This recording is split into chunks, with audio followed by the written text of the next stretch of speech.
Welcome back to the Lanterne Rouge Cycling Podcast with Benji Naesen. This is BinckBank Tour Stage 4, even though there was no Stage 2, and it's the individual time trial that they relocated. Hats off to the BinckBank Tour race organisers. They've done a fantastic job with all the spanners that have been thrown at them, in the middle of their own race. So, hats off to them. Incredible effort to have this ITT back on, starting in Cannes and finishing there as well in Riemst. 8.14 Ks, so a prologue length. It's not actually a prologue because it's in the middle of the race, and it started and then went up a pretty steep initial climb, which I think is called the Schlingerberg. 600 meters at 7%, I think 500 meters at 8% in the middle of that as well, and very technical, these 8.14 kilometers. And we'll talk about how that influenced the race results as we get into it. But yeah, they do this climb pretty much straight out of the gate, and then it looks flat when you look at the profile. There's the Musenberg, and then a descent into the finish. But when you look at the actual map of the route, you can see how many twists and turns there are. And as Benji mentioned yesterday, previewing this, they went across the river, whatever the river is, and were pretty much on the border with the Netherlands into the finish. But yeah, that was the profile. Very interesting little ITT. I love these sort of races. In advance of the last stage tomorrow, the favourites were probably Kung, Pedersen, Van der Poel maybe on a good day, Yannick Steinler, or Kragh Andersen as well, and maybe I'm missing someone off that list. But they were the main favourites, I think, that we mentioned yesterday. I can't remember who we picked. I got a bad feeling Benji probably might have picked the winner. But yeah, who were the initial people setting good times, Benji? Maybe staying on the hot seat for quite a while. Honestly, I tuned in the moment that Laporte took the first time, and I wondered a bit how that came to be, because I swear like 5 minutes earlier I saw him almost ride through the dirt on the side of the road and basically ride through the grass and get back on the road. So somehow he was able to do all that, probably lose like 3-4 seconds in that, and still being able to put a really good time trial in. And I think he beat the person who was sitting there beforehand by a good 67 seconds at that point. But did you get like anyone earlier that was notable that I am supposed to mention right now, or? Yeah, Ludvigsson, I think is a Swedish rider on FDJ. If I'm getting him, I think that's who I'm getting his nationality correct. He was on the hot seat for quite a while, and I think he's 29. Actually, he's not that young, but he's a good TT rider. But he's won the Swedish national champs ITT 3 years in a row. But Laporte, it's that when they went across the bridge, they go this sort of a quick little descent, and then they have a right-hand turn, and half the bridge was blocked off, so they could only turn onto a narrower section. Laporte nearly crashed into the cones in the middle of the road there, didn't, and then the right-hander, sort of the last main turn before they went into the sort of maybe straight 3 kilometre section, no one else had any real troubles with that corner. And I don't know what happened, because his line looked okay, and then he kind of backed out of his line, or it maybe even looked like he jammed his chain for a second or grabbed a brake at a weird moment. It was weird, and that just sent him off course going in towards the ditch. And he managed to hold it up and sort of cyclocross style, unclipped, kept rolling up a nice little grassy verge that was there for him. And as Benji said, probably only lost about 2 or 3 seconds. But yeah, he took a new best time. I'm not sure how much that would have actually cost him. Probably didn't really matter in the end, to be honest. But yeah, he was on the hot seat for a fair bit. And I can't remember who knocked him off next, Benji. I think it was Yannick Steinler. We spoke about him already a bit. He started at the Koenig by being an intern, and being an intern, he won a stage. I think a one-day race in Belgium. And because of that, I was kind of looking at him more as a classics type with a bit of a sprint, because he won sprints in the years before going to the Koenig, but I didn't know he could prologue / time trial in short, or time trials at least. And yeah, today certainly showed that he did, because he was beating the time of Laporte quite well, and he beat that strikingly at the intermediate as well. At the finish line, kept that up, and I think even gained a bit more time and beat the Laporte time by 3 seconds there. But it didn't last for too long. at that moment, you basically had like the real riders come out and the time trialists also coming out, because the people that we saw as potential favorites were pretty close in GC, as this stage race is seen as, well, the cobble and hill classics race, but also the fact that if you get a good time trial, you've got a good chance of being good in GC as well. So that's why the GC favorites are usually pretty good at time trialists as well. Now, Yasha Zutilin was the next one to beat the time of Steinler. I didn't really have him on my radar anymore. The last few years, I feel like he's been worsening and worsening. I think he was good in the Paris-Roubaix ones for cobbles as well. When it comes to time trials, I did not know whether his allegiances lied with the shorter time trials or the longer ones. So it looks like he's better at the shorter ones. And if I recall correctly, that was also the case in one of the earlier BinckBank tours, maybe 2018 or something. But one of the riders that I did not expect to see in the top 5 and has done quite well already in this BinckBank tour is a rider from EF. They were sprinting for him in stage 1. Stefan Bissega. He was second in the World Championships in 2019 U23, so I generally did not know that until I looked it up a bit earlier today. Honestly, looks like a crazy talent. He's had a wonderful year already. Second in the U23 European Continental Championships, ITT, third in the Time Trial Championships in Switzerland, so definitely leaning more towards a rider that can do ITT, but also does some proper sprinting. He was third in well, I wouldn't call this a proper sprint stage. I'd call this a hilly punchy stage, the first stage of Tour de l'Ain, where Bajoli won against Roglic. Bissega was up there and actually ended third in that sprint, so great result by him. And when it comes to a Polish race, the All Nations Grand Prix, he was good in that as well, but I think that's a team time trial, so that doesn't really matter for him personally. But in this BinckBank tour, 5th in stage 1, 13th in stage 3, because, 2 didn't happen, and now 3rd in stage 4, which is honestly, so surprising to me. I'm looking forward to see what he flows into, what he can perform at. I think he's going to be good on the cobbles as well tomorrow, so I'm looking forward to see what he does there.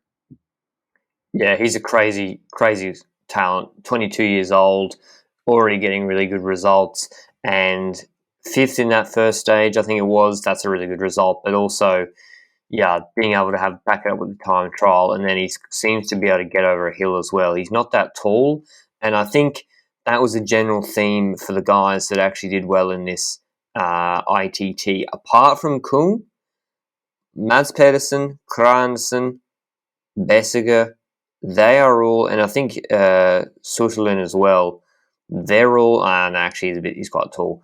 All the first 3 I mentioned are under 6 foot, but sort of bigger guys in mid 70 kilos as well. So I think that played a part, given how technical this course was. It seemed like Kung was losing time to some of those other riders on maybe the descents, on some of the chicanes, the chicane at the end. A lot of half this course seemed to be on like concrete slabs, not a real road, and there's big seams in between the slabs where very treacherous, and riders were getting so many nearly crashed multiple times. I think maybe Sepp van Mark, was it, Benji? He did touch down. We don't exactly know why or where, but regardless, riders were having issues getting their wheels nearly caught in these big cracks, which can take you down.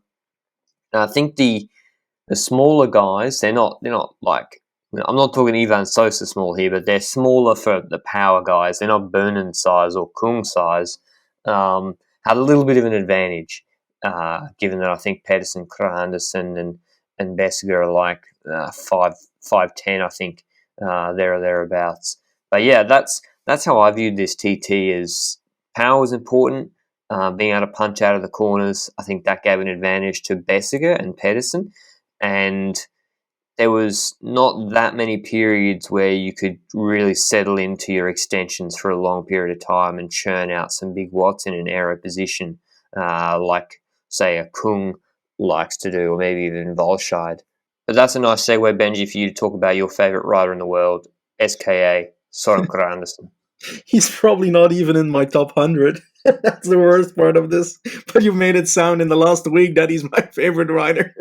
Anyway, Søren Kragh Andersen, I am a supporter on this BinckBank tour because of our friendly wager we have between Kragh Andersen and Pedersen. Lanterne for Pedersen and myself for Kragh Andersen, and they seem to be going pretty close in GC, so it's quite mad so far.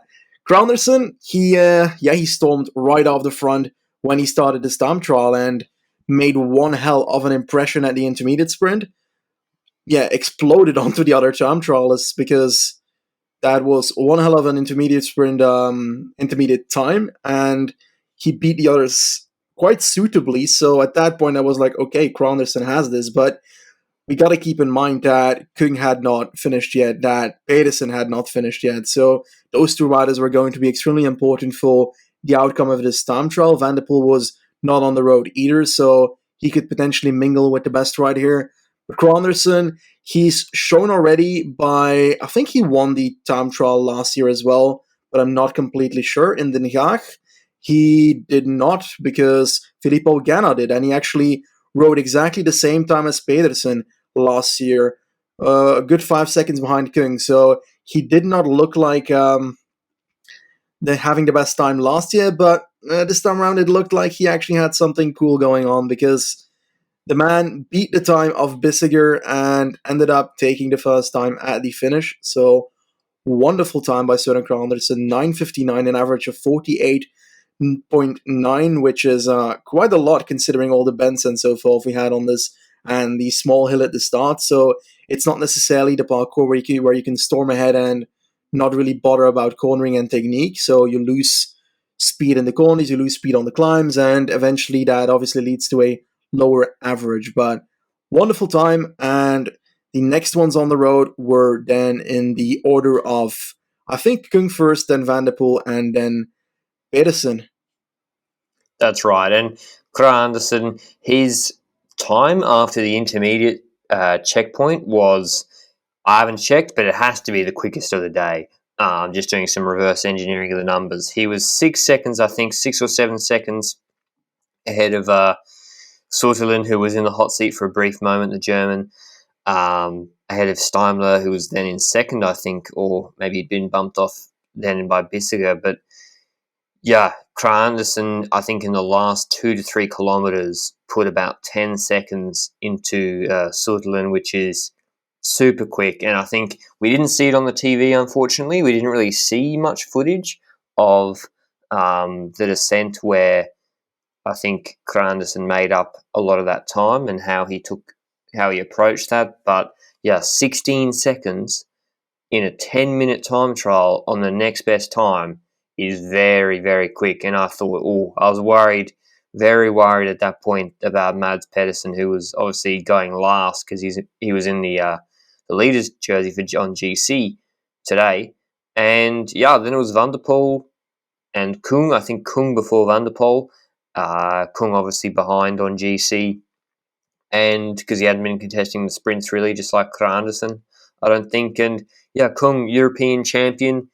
I've got to say his kit looks pretty good, actually. I really like what they've done with his kit. But he came out pretty well. Like he was riding like a really low gear, like a high cadence on the climb, attacking it out of the saddle. And yeah, I thought he'd be. It's hard to say. Initially, I thought he was going to win the stage, but then when I saw how technical it was, I thought, that's not going to suit him too much. And yeah, he seemed to be about, 4 or 5 seconds behind Kragh Andersen at the initial checkpoint or the intermediate checkpoint. I have to check that, Benji. Does that sound about right? Yeah, sounds about right.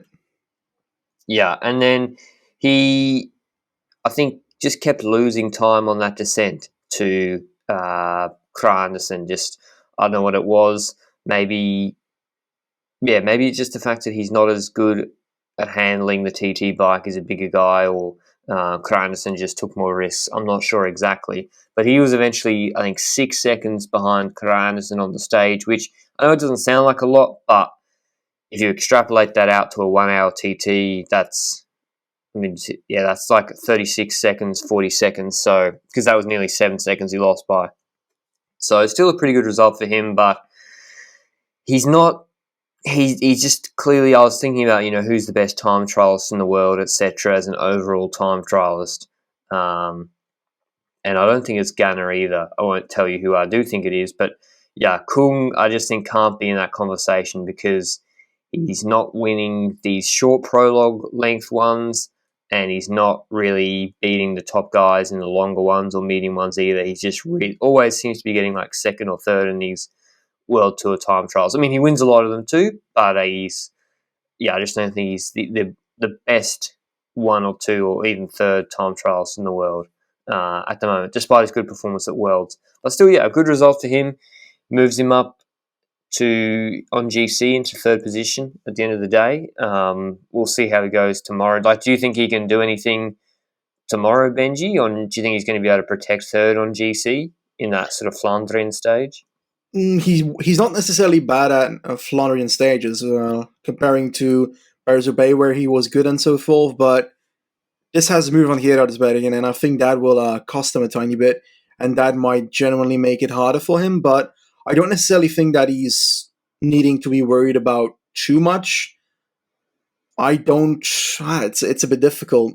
I think that he might just get out quite well tomorrow and get pretty close to the front of the race, but the likes of Yannick Steinler is a bit of an unknown to me for tomorrow. The likes of Yasha Zutilin, I think that one's going to lose time. The people behind him in GC after this prologue, well, it's not necessarily a prologue, it's actually a time trial, but the people behind him are equally as having an opportunity for this one, I would say, after today. So I would expect that you might see a Vanderpool or something that will do well tomorrow, a Lampard maybe, the real Cobble Classics riders, but whether they will take 20-25 seconds on the likes of a Stefan Kung, that is a mystery to me for now.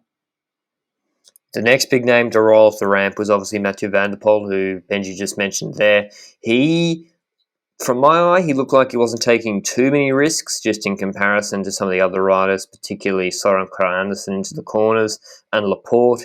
I feel like Van der Poel, this isn't his biggest priority right now. Sure, he'd like to win and put himself in a good position for the stage tomorrow and then contesting for the overall GC. But Paris-Roubaix, Tour of Flanders, they're the big ticket items for him this season. So crashing or binning it on a technical descent in the BinckBank Tour ITT is not, I guess, his highest priority. Maybe I'm just imagining that, but I think that's borne out by the fact that he was only 3.4 seconds behind Soren Kragh Andersen at the intermediate point, and I was like, holy, he is going rapid. Maybe if he bangs these corners over the bridge and then the descent he does really well, and he's probably got more top-end power than Kragh Andersen, maybe he can actually make this really close. But then he lost a lot of time to Kragh Andersen in that last intermediate. He lost like 8 seconds, I think, to him. In addition, in the last 3 to 4 kilometers, it was less than that. Sorry, it's like 3 kilometers or 2.5 kilometers. He lost 8 seconds. So Kragh Andersen's second or time after the intermediate time was definitely the quickest of the day, and Van der Poel eventually finished 5th on the stage, 12 seconds back from the eventual winner. But then it was, I think, Mads Pedersen. Turnison went as well. He didn't really do a very good time. Jasper Philipsen did a pretty good time to the intermediate checkpoint, only losing 8 seconds. And he looked like he was trying to the max as well. But it was Pedersen to see if he could win the stage, and also whether he'd lose, if he didn't win the stage, how much time he'd lose to Kragh Andersen on GC. But what did you see from Pedersen in this stage, Benji? Do you think it suited him? And do you think, could he have won this stage if he'd done anything differently? It kind of depends. If we compare this to the time trials that he did at Tirreno and BinckBank last year, he was able to get the best time at the first intermediate on every single one of them. And today he was close to that. After having a weird corner issue, he went too much to the inside of the corner and ended up riding next to the road for a second, so he had to correct himself, lost about 1.5 seconds, I think, not more than that, not less than that. And I feel like that is a sign that he goes too fast at the start and then lingers off a bit towards the end, because on every single one of these 3 time trials that I've named now, that is the case, and that was also the case today. It looks like he was on a solid 2 seconds of Søren Kragh Andersen after the fast intermediate, but Kragh Andersen's second period in this time trial was great, and Pedersen did not ride his second part as fast as he did his first part. So because of that, he is losing more time in that second part, and he ended on a distance of 9 seconds in the end of Pedersen. Do you think that he lost more than that 1.5 seconds with his corner issue at the start, or do you think that that's negligible really in this result?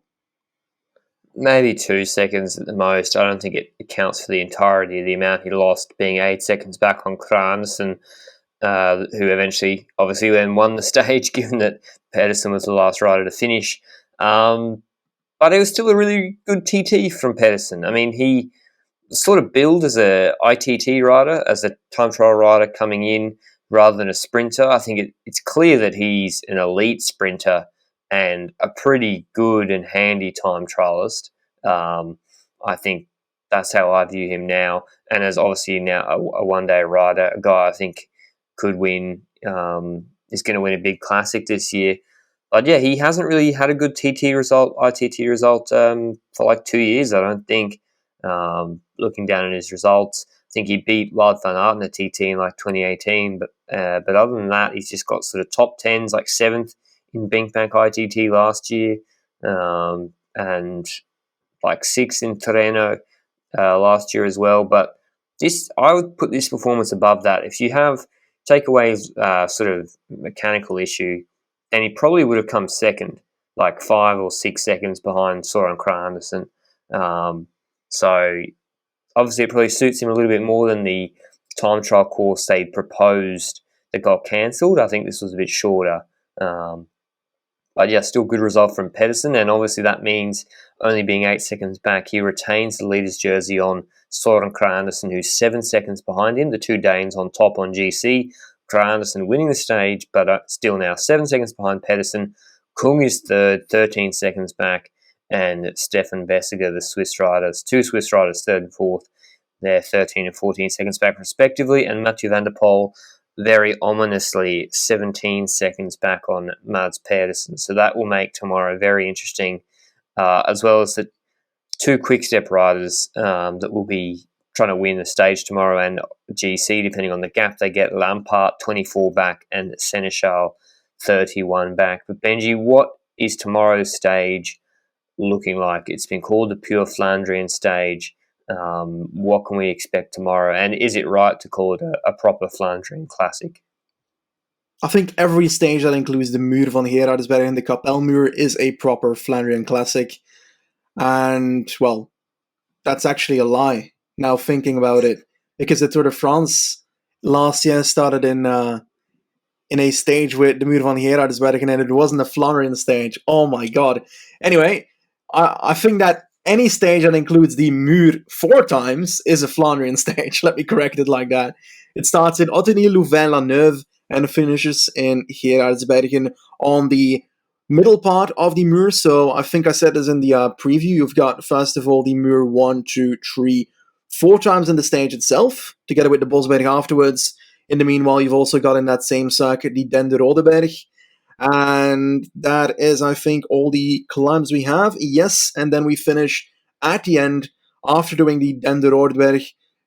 I think there's about a 6 kilometer gap between that climb and the finish line, and that finish line is the middle of the Muur van Gerardsbergen. You've got the starting part riding into Gerardsbergen, and then you've got the part that goes up around the chapel, and that is a part you don't do at the finish line here. So you basically end just before that part on this stage, but it's still a pretty magical finish, to be honest. So I'm expecting magic. I'm expecting Mathieu van der Poel. Yeah, I think I don't know. I don't know who to expect. I'm going to go with Pedersen just because. Actually, no, that's not true. I'm going to actually say what I think will happen. I think it'll be one of Lampard and Seneschal.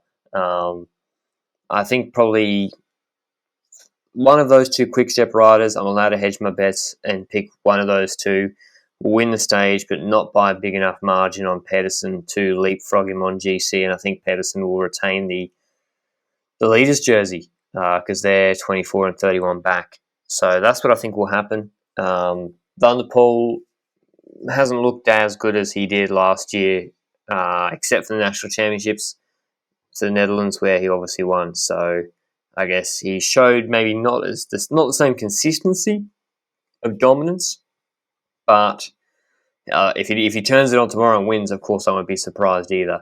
But yeah, who was your pick, Benji? So I can write it down just for posterity. Was it Van der Poel? Yes, it was. And it's going to be Okay. raining tomorrow on paper, according to the weather forecast, so it Pedersen. might be quite fun. Yeah, indeed. That would be beneficial for Pedersen. You're not wrong in that. But my pick stays Van der Poel because why the hell not? He's been waiting for it for a few days now. He lost his Sittard Geleen opportunity in the Netherlands with the Kouwberg, so he's going to try and take revenge on this one.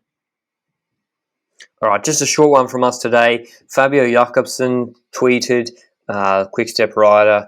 I think this is probably his first tweet or communication from him directly since his crash in the Tour of Poland. I won't read out the whole tweet to you, but it's basically describing his present medical conditions. So go and check that out if you want to see an update from him. But otherwise, we just obviously uploaded today. Doubleheader today for us. We uploaded the Giro d'Italia preview show. It's a beast. It's really good. We're really proud of it. And if you want to see the YouTube video version of that as well, we're partnering with Le Col actually.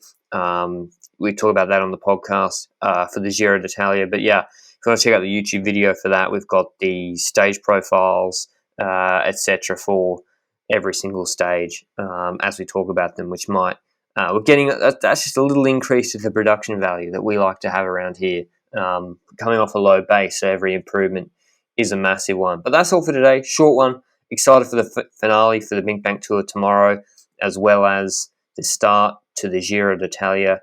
Big day. I love how we're starting with an ITT tomorrow in the Giro. And then we've got Liège-Bastogne-Liège the day after, which kind of terrifying. It never stops. But yeah, thanks for listening as always. Thanks for your continued support. We'll see you later. Ciao.